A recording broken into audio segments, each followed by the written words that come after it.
čau, ty jsem Koksa a tady toto za mnou co žere, tak to je Radek.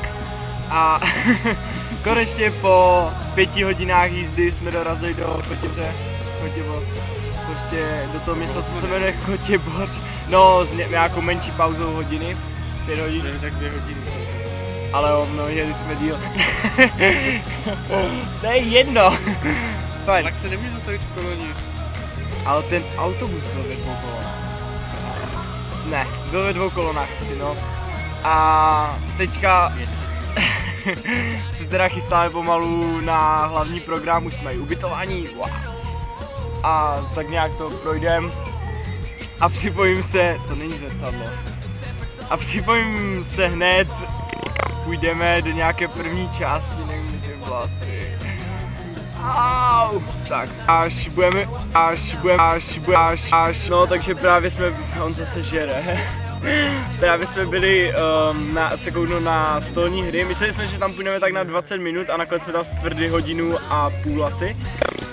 Opravdu, no byla to velká tělocvičná, mělo to přes 50 stolů, přes 50.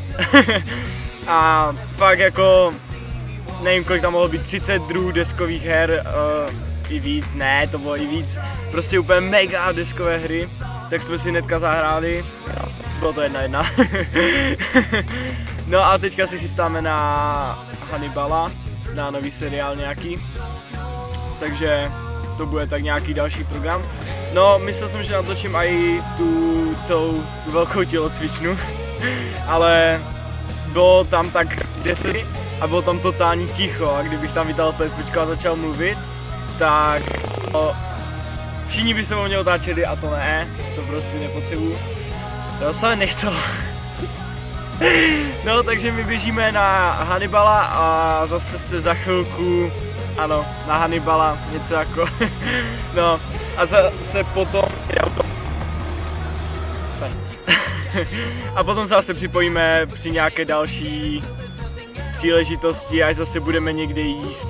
A dostali jsme se k nějaké policejní budce, policejnímu boxu. Jaké policejní budce? A co to je? Tak to řek... Jo, je to jeho domeček. Ne, jinak tam je Matfish. Porazil jsem bota. Porazil jsem bota, který je skoro nemožný porazit. A dal jsem ho. A teďka jsme narazili na tuhle budku. A pryč, všechno zkazíš. Proč? Jdu se vidět do budky.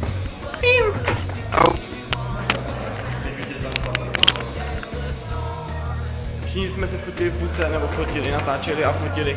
No fajn, takže odcházím z budky a někdy potom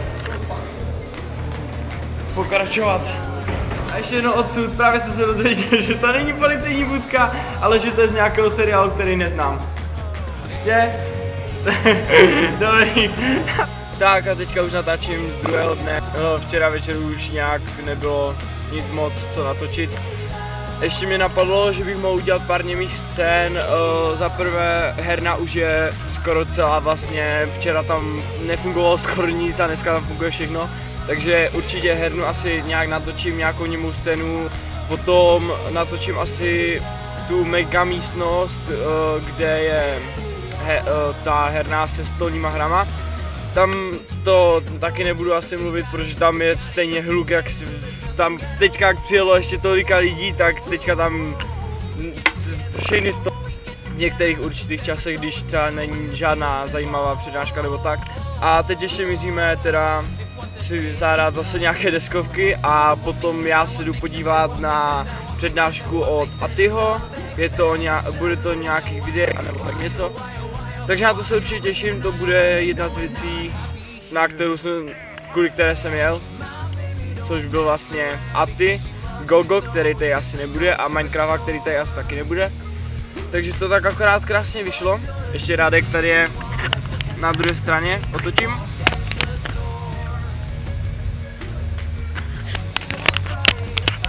Tentokrát nežere konečně.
Takže já vás zdravím ze 3. dne na Festivalu Fantazie, je to tady pořád čím dál lepší, každý den je lepší a lepší, je tady se mnou Perry. Zdravím vás.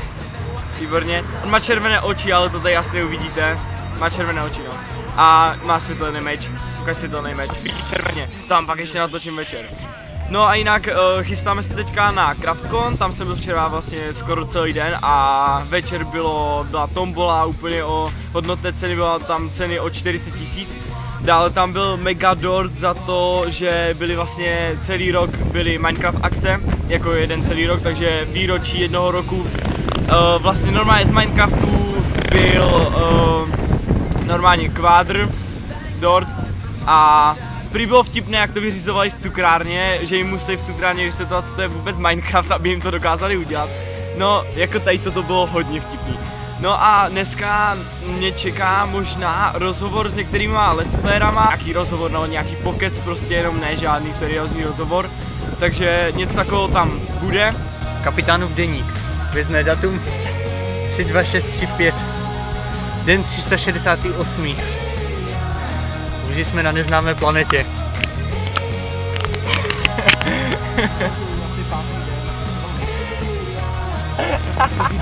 Koksovaný maník.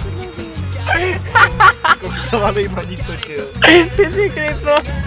Kapitánův deník, hvězdné datum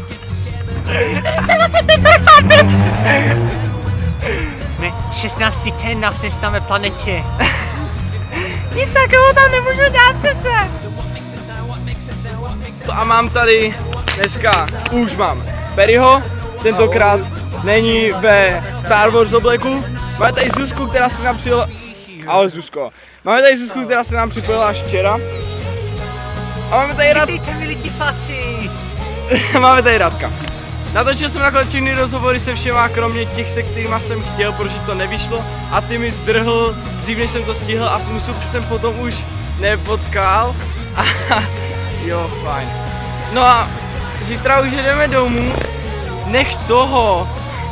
Zkazíš každé moje video. Já se snažím.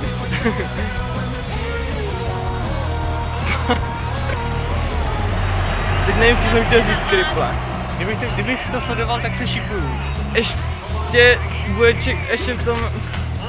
Na konci videa ještě ukážu, co jsem si všechno na festivalu koupil. Můžeš si na tvůj bratku? Ne. Co jsem si všechno na festivalu koupil, nechal jsem tady asi 14 hodin peněz. Nech toho. No a... Ty se ničím nelíbřeme! A já asi ještě... A budu natáčet asi ještě... Ty debile blbej. Můžu to dotočit? Ne. Fuck you, Thunder. A budu asi natáčet ještě...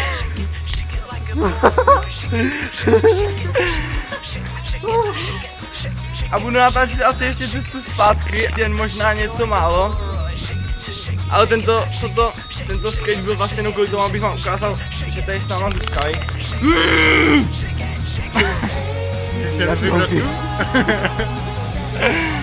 A to teda bude všechno, Radku? Patří ti to!